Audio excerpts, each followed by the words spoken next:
शहर शहर सब कुछ तबाह हो रहे हैं और रूस के सैनिक यूक्रेन फतह के लिए नई रणनीति अपना रहे हैं। रूसी सैनिक यूक्रेन के हथियार को गोदामों को निशाना बना रहे हैं, जिसका वीडियो भी अब सामने आया है। उनकी ओर से जारी किया गया है। युद्ध रूस के भी करारा जवाब मिल रहा है। यूक्रेन ने जापोरिजिया में रूस की 60 से ज्यादा बख्तरबंद गाड़ियों को KA-52 हेलीकॉप्टर से तबाह करने का दावा किया है। वहीं मैरिटोपोल इलाकों में यूक्रेन की सेना ने बड़ी चूक हो गई है यूक्रेन की सेना की ओर से, और रूसी सेना पर किया गया मिसाइल हमला मिस हो गया, चूक गया।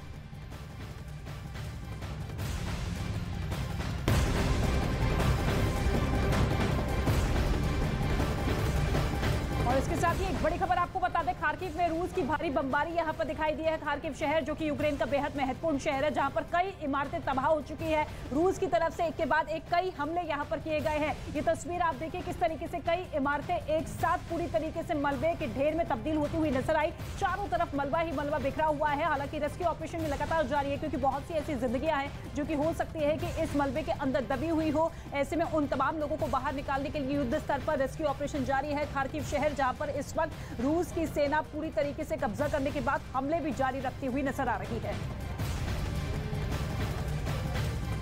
और वहीं रूस को यूक्रेन से जोड़ने वाले रेलवे पुल को यूक्रेन की सेना ने उड़ा दिया है, ध्वस्त कर दिया है। यूक्रेन का दावा है कि इस रास्ते रूस लगातार यूक्रेन में मौजूद अपनी सेना को हथियार भेज रहा था और इसीलिए उसने पुल को ध्वस्त कर रूस के सप्लाई चेन को तोड़ दिया, जिसका एक वीडियो खुद यूक्रेन की सेना ने जारी किया, जिसमें रेलवे पुल को गिराने के लिए एक साथ दो बड़े धमाके होते दिखाई दिए। धमाके इतने जोरदार थे कि कई किलोमीटर दूर तक भी उनकी आवाज सुनाई दी और ब्लास्ट के बाद वहां से काफी ऊंचाई तक आग की लपटों के साथ धुएं का गुबार उठता नजर आया। इससे पहले यूक्रेन के कुछ फौजी उस रेलवे पुल के नीचे बम फिट करते दिखाई दिए। इसके बाद उसे डेटोनेटर की मदद से उड़ा दिया गया, जिससे पुल पूरी तरह से ध्वस्त हो गया। यूक्रेन ने दावा किया कि इस रेलवे पुल को धमाकों के जरिए उड़ाकर उसने रूसी सेना को मिलने वाली रूस से मदद के रास्ते को बंद कर दिया। तो आप देखिए रूसी सेना के हमले किस तरीके से लगातार तेज होते हुए नजर आ रहे हैं। लेकिन अब आपको ग्राफिक्स के जरिए बताते हैं, क्योंकि एक मांग लगातार यूक्रेन की तरफ से रखी जा रही थी कि यूक्रेन को नो फ्लाइंग जोन रखा जाए, लेकिन उस मांग को ठुकरा दिया गया। लेकिन इससे क्या कुछ फायदा होता? हवाई जहाज, जेट, हेलीकॉप्टर के उड़ने पर रोक लग जाती है अगर लो फ्लाइंग जोन वहां पर ऐलान कर दिया जाता है। किसी अनाधिकृत विमान को उड़ने की इजाजत नहीं मिलती, जिसको लेकर यूक्रेन लगातार कदम उठाता हुआ दिखाई दे रहा था। इसके साथ ही युद्ध या संकट के वक्त ऐसे बनते हैं नो फ्लाइंग जोन, जिसके बाद किसी तरह का कोई भी वहां पर विमान या हेलीकॉप्टर उड़ नहीं सकता है। संवेदनशील इलाकों में सुरक्षा के लिए नो फ्लाइंग जोन लागू किया जाता है, लेकिन इसी मांग को ठुकरा दिया गया नाटो की तरफ से। इसके साथ ही ज़ेलेंस्की अपने एयर स्पेस की सुरक्षा चाहते थे कि किसी भी तरीके से उनका एयर स्पेस सुरक्षित रहे, और इसी को लेकर मांग रखी गई थी। रूसी एयरक्राफ्ट से न्यूक्लियर प्लांट रहेंगे सुरक्षित, और इसी को लेकर ज़ेलेंस्की कदम उठाते हुए भी नजर आए। और ऐसे में यूक्रेन के लोगों को बंकरों में जाने की जरूरत नहीं होती, जो कि अब लाखों की तादाद में बंकर में मौजूद हैं।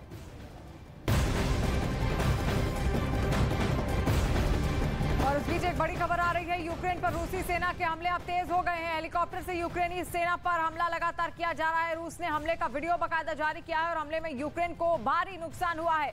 हेलीकॉप्टर के जरिए अब एक के बाद एक कई सारे फायर लगातार रूस की सेना की ओर से हो रहे। तस्वीरें आप देखिए, ये लाइव फायरिंग बाकायदा रिकॉर्ड की गई है रूसी सेना की ओर से, और यूक्रेन को उसमें भारी नुकसान का दावा भी किया गया है। रूस की सेना का वीडियो है जो उसने जारी किया है, वो ये दिखाना चाहता है कि किस तरीके से यूक्रेन की सेना जिस तरीके से उसको मुंह तोड़ जवाब दे रही है, उसकी ओर से भी लगातार एक के बाद एक कई सारे फायर और जवाबी कार्रवाई लगातार की जा रही है। तस्वीर आप देखिए, एक के बाद एक कई सारे मिसाइल अटैक्स लगातार रूस की सेना की ओर से किए जा रहे हैं,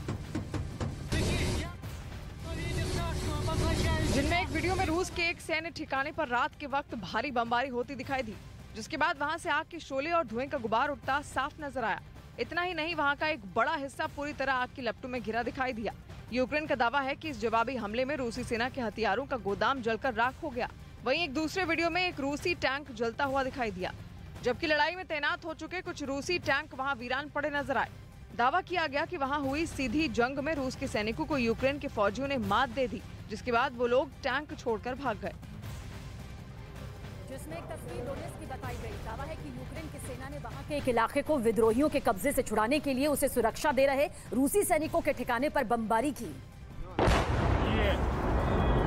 जिसके बाद वहां एक जोरदार धमाका हुआ और फिर उस इलाके से आग की लपटों के साथ धुएं का गुब्बार आसमान की तरफ उठता दिखाई दिया। इससे पहले विद्रोहियों ने दावा किया था कि डोनेट्स्क के 80% हिस्से पर विद्रोहियों का कब्जा हो चुका है। जिसके बाद वहां रूसी सैनिकों ने अपने पोस्ट बना लिए थे। यूक्रेनी फौज की जवाबी कार्रवाई का एक और वीडियो सामने आया जिसमें एक रूसी टैंक को रॉकेट लॉन्चर से उड़ा दिया गया। इससे पहले उस टैंक पर सवार रूस के सैनिक अपनी जान बचाने की कोशिश करते दिखे, लेकिन सही सलामत टैंक से निकल पाते उससे पहले ही उस टैंक को तबाह कर दिया गया।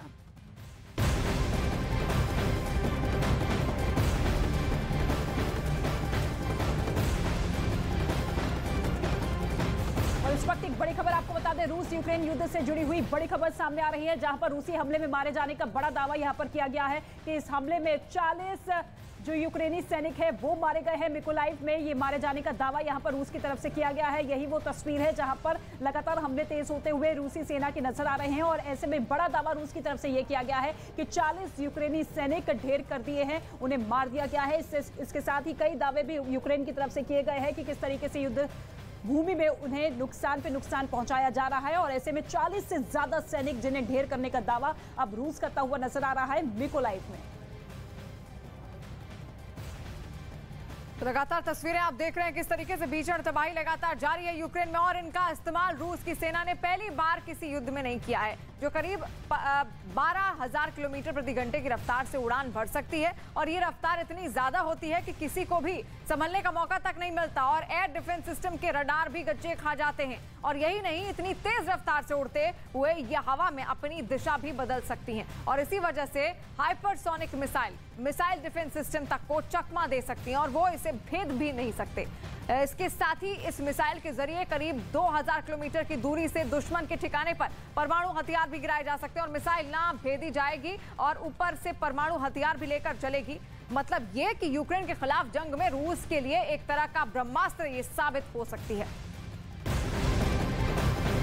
और इसी के साथ एक बड़ी खबर भी सामने आ रही है यूक्रेन युद्ध पर। बड़ी खबर, पिछले 25 दिनों से जारी जंग में अब रूस ने अपनी महाविनाशकारी हाइपरसोनिक मिसाइलों का इस्तेमाल शुरू कर दिया है और खुद रूस के रक्षा मंत्रालय ने इस युद्ध में पहली बार लंबी दूरी तक मार करने वाली इन हाइपरसोनिक मिसाइलों से हमला करने की पुष्टि की है, जिसके जरिए किए गए हवाई हमलों में उसने यूक्रेन की सेना को भारी नुकसान पहुंचाने का दावा भी किया है और इन हमलों से उसके सैन्य ठिकानों को ध्वस्त करने की तस्वीरें भी लगातार जारी की हैं, जिनमें मिसाइल फटने से वहां पर बड़े धमाके होते हुए दिखाई दिए। तस्वीरें भी लगातार जारी की गई हैं, ये रूस की ओर से जारी की गई, जहां पर हाइपरसोनिक सुपरसोनिक मिसाइलों का इस्तेमाल उसकी ओर से किया जा रहा है। ये मिसाइलें ऐसी होती है जो लंबी दूरी तक मार कर सकती हैं, यानी कि लंबी दूरी तक इनका प्रहार किया जा सकता है, जिससे भारी नुकसान भी हो सकता है। और ऐसे में अब क्योंकि जंग 25 दिन लंबी खिंच गई है तो अब खींच है रूस को और इसी वजह से इस तरीके की मिसाइलों का इस्तेमाल उसकी ओर से लगातार किया जा रहा है। वहीं ब्रिटेन के रक्षा मंत्रालय ने यह दावा किया है कि रूसी सेना ने यूक्रेन में वैक्यूम बम का इस्तेमाल किया। वैक्यूम बम को फादर ऑफ ऑल बॉम्ब्स भी कहते हैं,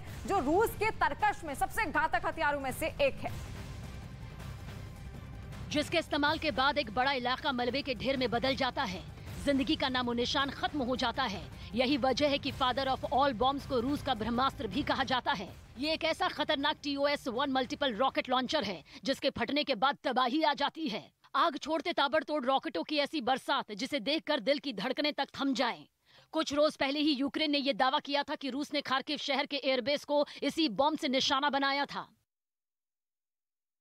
और इसलिए इसे दम घोटू बम भी कहा जाता है। अगर यूक्रेन और ब्रिटेन के दावे में जरा भी सच्चाई है तो फिर वहां के लोगों के लिए सबसे बड़ी खतरे की घंटी है, क्योंकि बमों का बाप कहे जाने वाला ये वैक्यूम बम परमाणु बम के बाद रूस का सबसे घातक हथियार है। एक बार इस बम का इस्तेमाल होने के बाद उसके आसपास का एक बड़ा इलाका राख हो जाता है। पेड़ पौधे, इमारत, इंसान सभी का वजूद मिट जाता है।